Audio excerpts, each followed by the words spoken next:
In digital Marathi, जनतेच्या हक्काचं व्यासपीठ।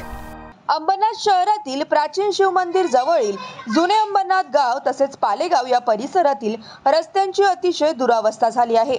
या रस्त्यावर अक्षरशः चिखल झाला असून त्यातूनच नागरिकांना वाहन चालवावे लागत असल्याने अनेक दुचाकी वाहनांचे अपघात होत आहेत।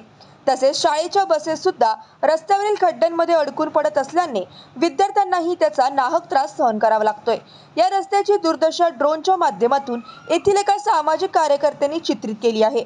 या परिसरात मोठमोठे गृहसंकुल आहेत, तसेच वाढत्या नागरिकीकरण होत असलेल्या या भागाकडे नगरपालिका दुर्लक्ष होत असल्याचा आरोप येथील नागरिकांनी केला आहे।